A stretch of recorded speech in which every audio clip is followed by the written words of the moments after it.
Welcome to the FemiNinja Project. I am your host, Cheryl I Love, middle-aged ninja hiding in plain sight, dedicated to restoring human dignity one person at a time and helping you unleash your personal power. Discover that it's possible to look like a woman, act like a lady, move like a ninja, and think like a warrior. And remember, men are always welcome on the FemiNinja Project.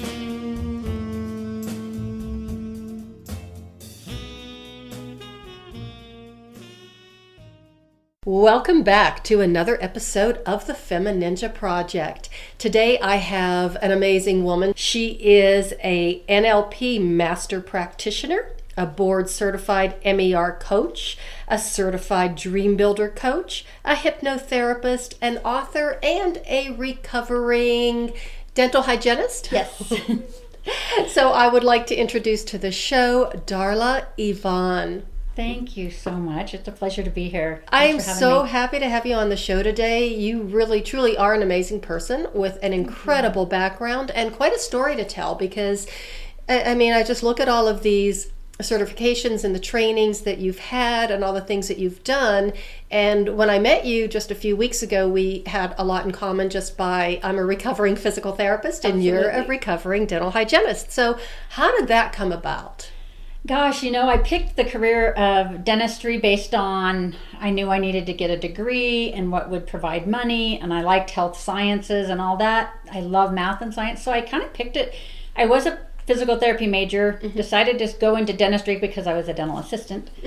Went that route, and I loved my career. I still am licensed to do it. However, I broke my neck in a car accident in 2007, and my whole world changed, and I am fused at C3, 4, 5, 6, 7, like 3, 4, 5, and I just had some nerve damage in my leg and my hand, and I honestly can't look down anymore. So I'm like, why did I lose my career? I have all this education, and now what? Right. And so I just took the life sentence of, I thought it was a life sentence at the time, and it's actually been a gift, but I got on permanent disability, and I lost my passion. I stopped dreaming. I didn't know what was next. And I kept getting this nudge like, Darla, go speak, go write a book. You have a story to tell from your past, from what you're doing now.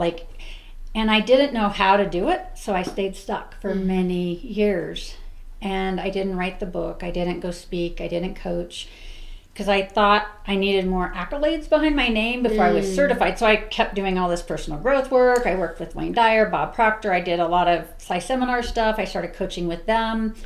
So let me back up because I'm just rambling. But no, you're not. Yeah, you're very articulate, but it's just how you said, with all this, Bob Proctor and Wayne Dyer, and it's like, wait a minute. You actually told me earlier that you were on stage with Wayne Dyer. Yeah, he spoke at a place. It's through seminars. It was called Principia, and I think the year it was either 2008 or 2012. It was after my car accident. And so he had spoken and he invited me. He was like, come up and talk. So I sat on the stage with him and we just had a conversation. And that is incredible. Yeah, an amazing man. And he's just like you and I sitting here having a conversation. Like he's not bigger than us, better than us. He's just part of us. We're all energy. And I don't know. He inspired me a lot that day. And I kept getting more nudges. And I'm like, and he really got me grounded on the whole I am principle. I am more than a dental hygienist. I lost my identity, my career, I guess I'm just a mom now. And people would say, well, what do you do? And I'm a disabled dental hygienist. And it was so disempowering for so many years. So time goes on, moving forward, I end up in the hospital again, 2014, and I had, you would know what this is, a DVT in my leg. I was full of clots in my leg. And I was having a hard time breathing, and I thought, it's spring fever, I just got allergies. It's April 2014. By the time I got to the hospital, I had 50 clots in my lungs. I had pulmonary embolism. I didn't know how sick I was. I knew they were pumping me full of stuff. I'm on oxygen. And I heard two nurses talking outside. I didn't even know I was in ICU. And they said, I don't want her case. She's not going to make it till morning. And I heard them say that, and I thought, I'm not dying. And I got a message at that moment that said, it's your time. You got to go share your message now. Yeah. And I made a pact with my higher power, and I said, if I can get through this, intensive care, I'm going to go out and do what I'm supposed to do. I wasn't supposed to do dental hygiene. I just didn't listen to the nudge when I broke my neck. And And now I listen. Instead of listening to your nudge, you basically were hit by the proverbial 2x4. Again, yeah. And this time I'm like, this time I better listen. Yeah, because I know I'm going to get out of my own way. I don't need to know how. Yeah. And that's what kept me stuck. And so that's my why now. Like, I want to teach and guide people and connect. I love connecting with people. That's my purpose on earth. I know, is to be connected with others and inspire and be that light in a dark world, especially right now, correct? Yes. Just, but as we say, even in martial arts, you can't have the light without the darkness. right. And I think that even right now we're going through a really rough time, with coronavirus and all this stuff and so much uncertainty.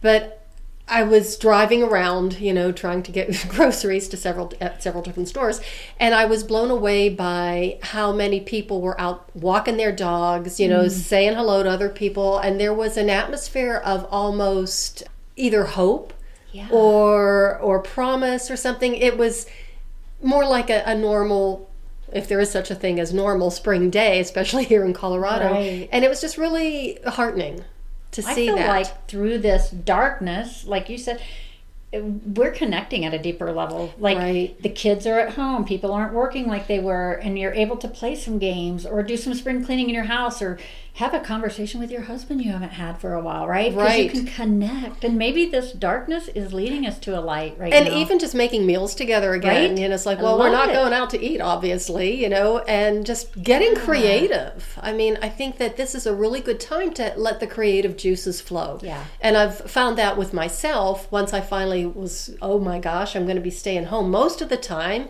but that's okay. And then I started realizing how many things that I could do and get done at home, and it got to be very, very exciting. I agree. It's all our mindset, right? And that's where I did the NLP stuff. It's like, I was so in my head for so long, like, oh, you got to have this degree and you think this way. And it's like, God, drop down to your heart. And it's that mind-body connection. And it's like, I feel like we're connecting now as a society almost. Like, who can we help that's out of toilet paper or food or whatever, right? The crisis, like, where can we help someone in this dire time? And so that whole heart connection, like, I'm feeling it really heavy right now, and I love it, actually. It's as bad as the people that are suffering in the hospitals and are really sick. I'm so sorry for them. But it's giving us an opportunity to get out of our heads and out of the mindset of having stuff, doing things, and that rat race, and just kind of taking that step back and what really is important to us. What are our priorities here in life? But I just want to ask you to clarify a little bit for those people who are listening and might not know exactly what an NLP practitioner is or what that involves. NLP stands for neuro-linguistic programming. And so neuro being your brain or your mind. And we're all about the brain here on the FemiNinja Project. We talk about it a lot. Yeah, and then linguistic, our language. Like, if we can, combine that 18 inches between our head and our heart and what comes out of our mouth, and really going inward and seeing what you're seeing, hearing what you're hearing, feeling what you're feeling, and putting that all together and just communicating in a deeper way.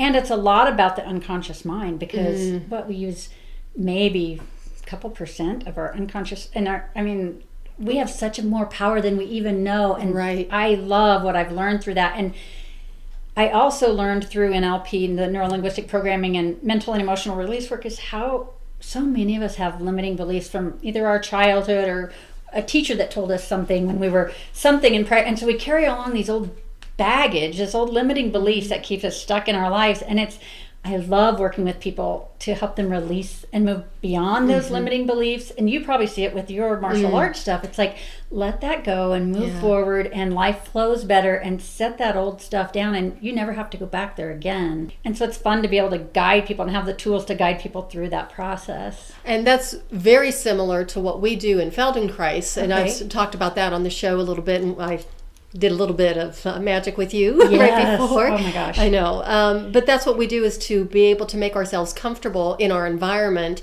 by moving in ways that are more comfortable and supportive. And all of a sudden, then your creativity and your abilities to see more possibilities in your life just come through, because you're more comfortable in your body and in your own skin. If you're not comfortable, if you're having pain or any kind of discomfort, that puts you into your sympathetic nervous system, fight or flight, and you can't function there. I mean, it's good to have that to keep yourself safe, but then once the danger is over, to go back into homeostasis or the parasympathetic system. So it sounds like basically the same thing, just tapping into the power of the mind and the brain and the nervous system, but through different pathways. Right. It's reprogramming your mind. Yeah, resetting our neural pathways, really, because we're trained one way and we think that's the way. And we don't know all these other possibilities out there. Well, and the fun thing is that there are so many different modalities out there. I mean, my goodness, I just listed 1, 2, 3, 4 that you all have that you're certified in. And then, of course, with the Feldenkrais and Reiki and so many other things out there that people need to understand is available to them. So if they are stuck, if they're in a situation where nobody is giving them either hope or a direction where they can go to that's positive, then you can look and do the research and find out what works for you, because there's so much out there. You're so speaking my language right now. I love, like, I get jazzed having these kind of conversations. Like, I could talk to you for 2 hours on this, I swear. I read a book that changed the way I think a couple years ago. It's by Dr. Sue Morter. She wrote The Energy Codes and how we're all energy. Like, you offer what you offer, I offer, and we're all connected, right? And whether it's money is energy, our mind is energy, like everything is energy. And that book changed the way I think a lot too. And it's no degree or like, I don't need any more accolades. Like we all have enough life experience that now can't we just step into that? Step into your power. Yeah, that's what it's about. That's what you're about. That's what I'm about. And empowering women and to inspire them to do that. Like, they already know what they know. Right.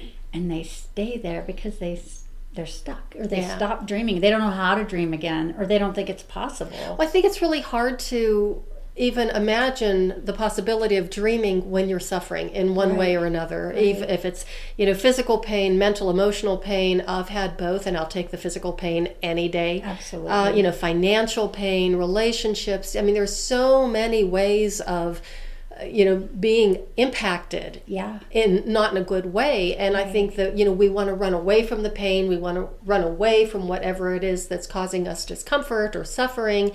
And that limits us even more, and we get stuck even deeper into the rut. Don't you think as women too, like speaking for me, I was taught to shove it down. Like, you don't talk about it. Like, if I'm having emotional pain or a bad relationship, I don't want people on that side of the world to know that this is happening behind closed doors. So I wore a mask and I just kept everything hidden so people would think life was so good. And how wrong to do that. Like, I really want to empower women to never do that. Like, let it out, talk about it. We can be a support for each other. Well, men too. And I always talk Agree. about men a lot on the FemiNinja project because I love men. I do too. And I really appreciate the many magnificent men in my life and what they've given me. Although there's been some really,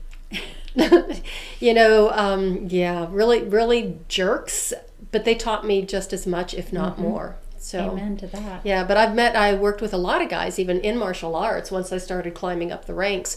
And I would work with them, which is really funny for them to have this little, little ballerina, aging ballerina, teaching them martial arts. But they would open up to me because I guess they felt comfortable. And some of the stuff that they would suppress and that they were shoving down, and some of their insecurities, it's like, wow, it gave me a whole new appreciation for how they walk through life and what they have to do, because they have to be a man. Yep. Put on your big boy pants. Exactly. All that stuff they're taught. Exactly. And see, I never had brothers or anything, so I didn't either. Yeah. I guess I do now, because I have a bunch of them that smack me around at the dojo every now and again. I love it. I love it. So tell us about your book. Okay, so the book is called Broken to Beautiful. It's published. We're going to do a press release next month, depending on the state of the world, and it will come out. It'll go on Amazon then, and it's about my life in a nutshell. Like, I always journaled. That's how I kept staying through the dark times. And so I would write quotes or something would inspire me and I'd write it. So one cold day in January, I sat down with my old journals and I pulled up all the reoccurring lessons I had learned in my life or quotes that made a difference to me. And I put them all into this book, if you will. So it's my crisis to clarity. It's my mess is my message, right? Because I've had some messy stuff in life and it doesn't define me. They were just events. So what now what? And I got to take what I learned from that and use it to hopefully inspire other people to take action steps that they are not their mess and to create something better out of it. And, you know. Well, not only that, is to use your mess not only as your message, but as your guiding light to a better outcome. Yeah. You know, and I mean, I think about some of the things I've been through and some of the people that I've had on my show, and it's like, whoa, that's like pretty intense. And then it's just so amazing. You can recover from anything. You can heal from anything. Absolutely. And you can have that level of function that is even higher and better than it was prior to all of the stuff that gets thrown at you. I think the biggest message is the power within us is so much greater than any circumstance we'll ever encounter in life. And if we can just hold on to that one piece of hope, like it's life-changing. And that's what I like to do with my coaching clients or if I'm speaking. Like if I can just touch one person and give them that ray of sunshine or that ray of hope or know that they aren't these events that happened in their life and that they can dream again. It's so fun to watch people transform from where they are to where they want to go, and that anything's possible. We are our own biggest Yes, we are. critic, And so right? I'm just guessing that transformation is actually fairly quick. Oh, within 12 weeks, I can see a client, like their whole demeanor changes. They glow and they're dreaming again. And they actually go through this process where they can see it and feel it and hear it. And they step into that power and they are happy again, no matter what area it is. Some of it's their career. They're working a career they hate or they're in a relationship they don't really love to be in anymore and they just stay. And maybe it's time, money, freedom. They want to... Or they just don't know what else to do. Yeah, or they don't even know what step next to take because they're lost. They've been a mom staying home all these years and they lost who they are, their identity. And it's fun to guide them through that process. And watch them grow. Yeah, that's my biggest joy in life. Yeah, it's that connection. I have to go backwards again Okay, and ask go. you, what January was it that you sat down with all your journals? So how many years did it take for you to put this together is what I wrote getting at. my book in about 90 days. Oh, gee. I know, I did. I made a pact. Well, I was in a coaching program at the time through the Personal Success Institute, and I made a pact to myself that I was going to sit down and do that. And so I went through, and I just started writing, and I wrote and I wrote and I wrote, and is it perfect? No, but it's my story, and it's enough. And I don't have to be perfect anymore. And that's something I learned in the process. Like, I'm perfect to be imperfect. Well, I think a lot of our imperfections is what make us unique and interesting. So I don't understand why we always are chasing after this idea of perfect, because we're not. No. And really, how boring would it be if we were perfect? Although, I'd like to try it maybe for a day. But yeah. I used to try to be perfect all the time. I thought if I could be perfect, that was the control I had in my life. As a child growing up of abuse or in a domestic violence marriage, I didn't have that control. And so I thought, well, if I can make things perfect here, make my house look this way or this, screw that. Like, I'm so over that. That is so draining. And it's just good to be and get out of that space of perfectionism and just step into who we are and that kind of connection. That's where I think it's intimacy, it's vulnerability, it's authenticity, it's beautiful. I still can't believe you wrote your book in 90 days. I know. It's just like my book's only 110 pages. I call it an airplane read. Like you could read it from point A to point B and be done. It doesn't have to, it's not this big documentary, and it's pretty simple, and most middle schoolers could read it and understand it. Well, it's still so. very impressive because if, for my listeners, if you're thinking about writing a book, and I hope you are, because I believe personally that there is at least one book in each and every one of us. We have so many stories, but it's not only quite the process to go through, or at least it was for me the first time, and I'm finding it so the second time, but to put yourself out there in that way is...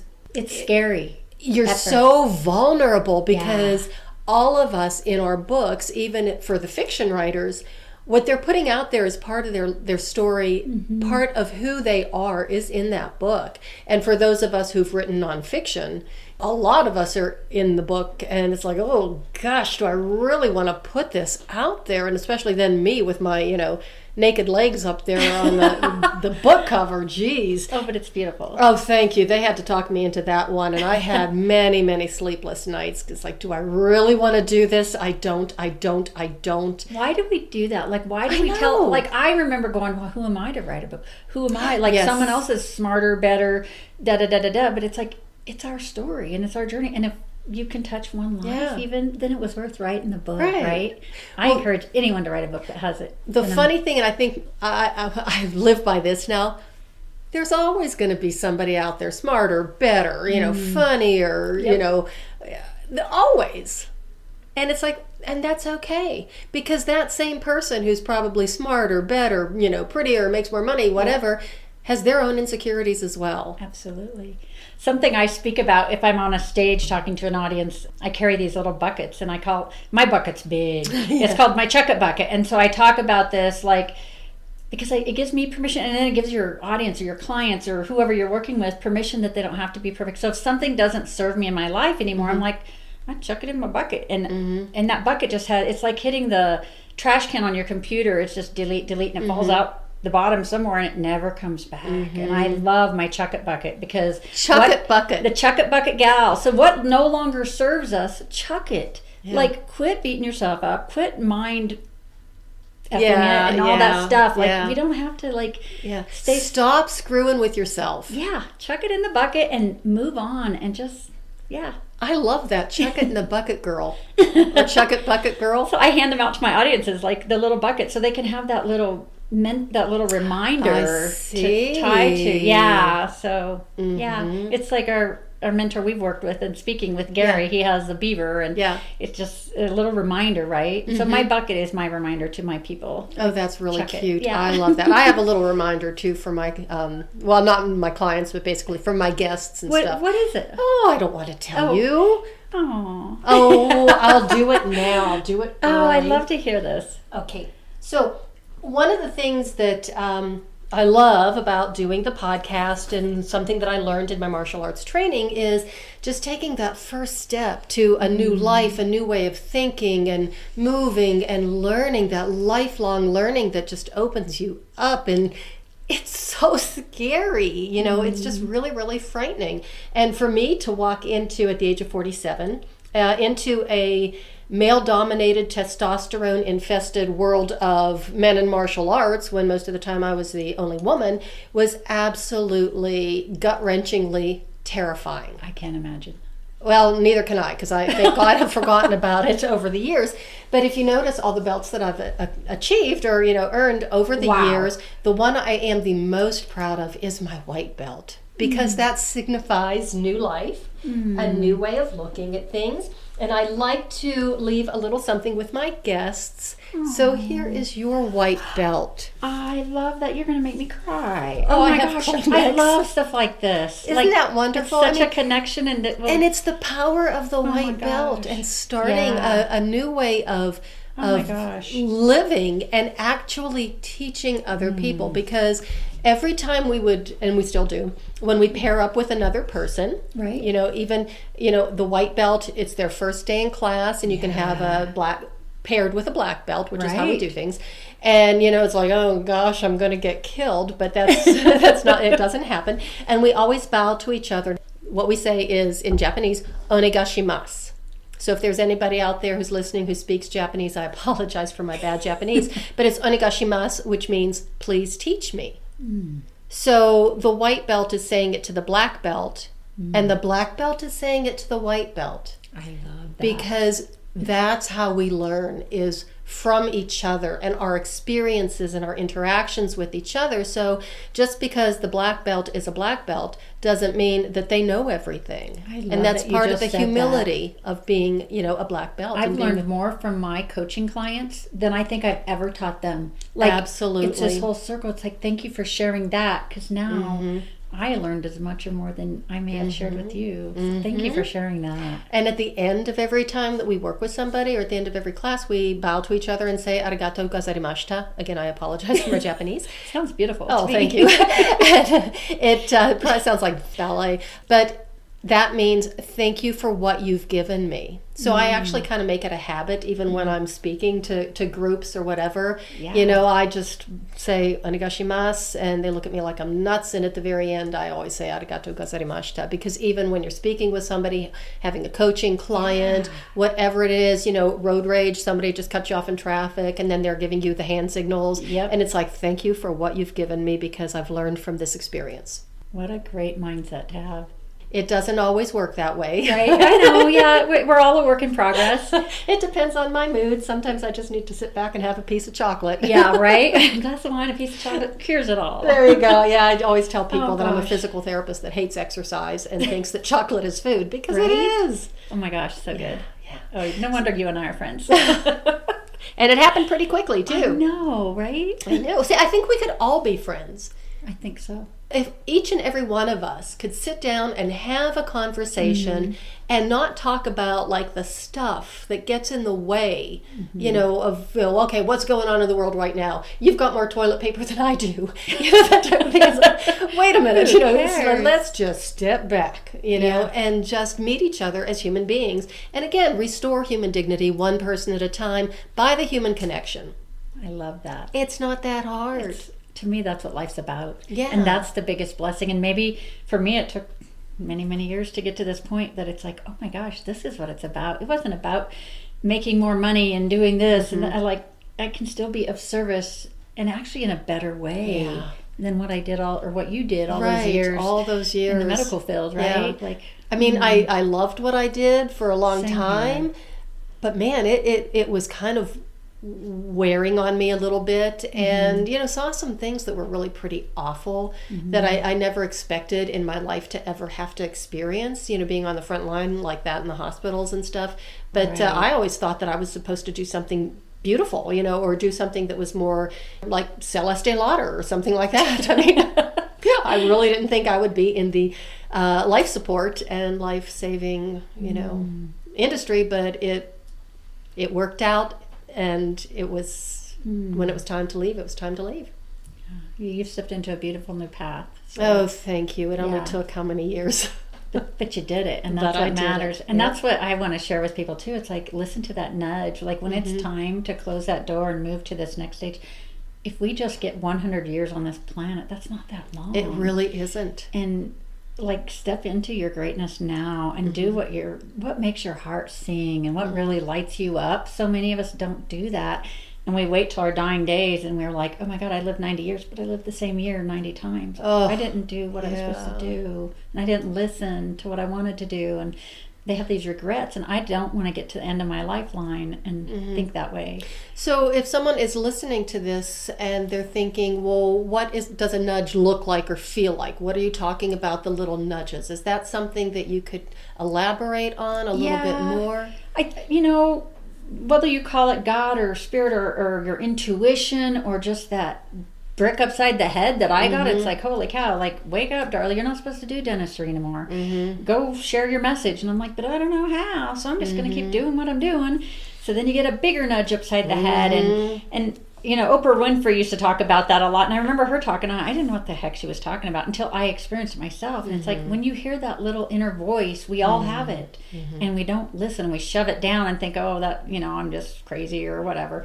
But listen to that inner voice. That's that God within us. That's that higher power. That's spirit talking through us, guiding us. And I call that being your own expert. Right. It's your little genius within. Oh, that's scary. Yes. The little genius that knows better, but has been told for so many years, no.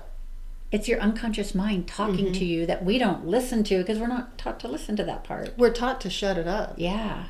Because you had to do practical things. You had to go work for somebody else. You had to get that steady paycheck. You had to, get married at this age, have these kids, do this and do that. And, I was never very good at listening to what I was supposed to do. So that's why you're so wonderful and unique, though. Oh, you thanks. didn't have to, you got to go down that different path. I did. I had the 2 children and got married a couple times because I didn't get it right the first time, second time. And that's okay because I learned lessons in it. And no matter what you went through, as long as you learn the lessons, we don't have to keep beating ourselves up. Like, okay, I learned it. I have to tell you, I have gone through a lot of experiences where I was in very, let's just say, disfavor because I didn't follow the appropriate path. So, and I kind of had to say, I'm all right with that. Yeah, you learned a lesson, right? Yeah, and I was living my life the way I wanted, not the way somebody else wanted. And it was a lot of times I was pulled into that, and it's like, I'm not going there. Good for you. Yeah. I love that. But it was a little lonely sometimes, but it's like, I'm my own person. I'm my own woman, and I think I just got that as a mother. My children are 24 and 28. They're grown. They're on their own. They're beautiful young men. And I just had this conversation with him like a couple weeks ago, going, I used to be able to manage you. I was your mother, and you're over the age of 18 now. So now I'm just your consultant. If you have a question and you want advice, you get to call me and we can consult. That's awesome. But I don't get to manage you anymore. You get to make, my youngest son wants to buy this sports car, and I'm thinking, what a waste of money, like, rah, rah, rah, and, and I can give him my opinion, but do what makes your heart sing, son. You're a grown-up. Yeah, I'm just your consultant. I can tell you what I think, but you do what you want. Wow, that's incredibly freeing for them. It is. And for you. It's such a good place to be that, to be their consultant now, not their manager anymore. And I want to encourage other young parents that their kids are, let them go fly. Yeah, and let them make their own mistakes and figure their lives out. And it is freeing as a parent, too. It's like, ooh, got to put that one aside. There you go. Yeah, you don't have that bucket, that 50-pound bucket on your head weighing you down, breaking your neck. Yeah. Amen. So the other thing that I just wanted to talk about too is something that you said that really made an impression when you said how people get stuck or they might want to try something new, but they don't know how. Right. And sometimes we put way too much emphasis on the how instead of the why and the trust that it will happen. I love that you said that because I always speak to my clients, especially about this, like the how does not matter. As long as your why is big enough and you have an intention of what you want in your life, that's going to supersede the how doesn't matter. It takes care of itself. Like, honestly, let that part go. And once we can release the how and get out of our own way, that why takes over, and it's unexplainable almost. But I just trust that process, because if you don't worry about the how and you set your intention and you know your why strong enough, the rest takes care of itself. And if you know your why and the intention, you won't give up. Right. Because that's what, I am blessed with a very healthy dose of incomparable stubbornness. Yay. It's kind of a family trait, but so I just don't give up. And even when you want to, it's like, this is never going to work, this is never going to happen, and it's like, this will not defeat me. So I really think that that's kind of like my motto is, this will not defeat me. That's why you are where you are and I am where I am, because we both had failures or challenge, and the failures wasn't failure, it was just feedback. And as long as we're able to get back up again and not let it stop us in our tracks, that's where the magic happens. It is, dear. Oh, love that. So is there anything else you would like to share with our audience right now? I just dare people to dream again. Like, step into what you want. Really ask yourself, like, what makes my heart sing? If I could do anything in the world and money weren't an issue, time weren't an issue, like relationship, what is it that really makes your heart sing? And think about that. And if you need help or guidance, I would love you to reach out on darlaevoninternational.com and hit connect with me. Share your story. I love hearing stories and I love connecting. I'd love to do a free strategy session with you where we can talk one-on-one for 20 minutes and just see where you're at. Yeah, and move past your fears. Yeah, dream again. Excellent. So you've got the website. Yes. Okay. DarlaEvonInternational.com. And then people can find you on Facebook and LinkedIn, correct? Yep. And Instagram and all the social media sites. Yeah, I'm still trying to figure out Instagram. Yeah, I'm a work in progress. we all are. And, Yeah. I came into this world of technology kicking and screaming the whole way, and not in a good way, but that's how I pretty much entered everything. But yeah, it's now it's kind of fun, and every time I have another challenge, I just beat my head against the wall, and it's like, I will figure this out. This will not defeat me. No way, sister. No. So everybody, thank you so much for listening. And Darla, thank you so much for being here. My pleasure. It's been an absolute delight. I have learned a lot, and I just can't wait to have you back on the show again. I know you got a lot of really exciting things coming up here. So the book is out. The book is out. You can buy it on my website. However, it won't go to Amazon until my press release is out, probably mid-April. Okay. But depending on, it might be May now with the state of our affairs in the world. But April or May, it'll be on Amazon. I'll be publishing a press release. It'll be on the internet and hopefully all over some media too. So we'll see what happens. But my website's up, and you can get my book there for now. Okay. And would love to connect. So everybody connect with Darla. As you can tell, she's just amazing to talk to. She's a wonderful lady. And remember to listen to your intuition. Mm-hmm. Get yourself a chuck-it bucket. I love that. I think that's amazing. And listen to your heart. Connect with people. Put down the devices. And realize if you're going through a tough time, that too shall pass. And you're going to come out of it bigger, better, stronger, and smarter. And that is the way of the FemiNinja.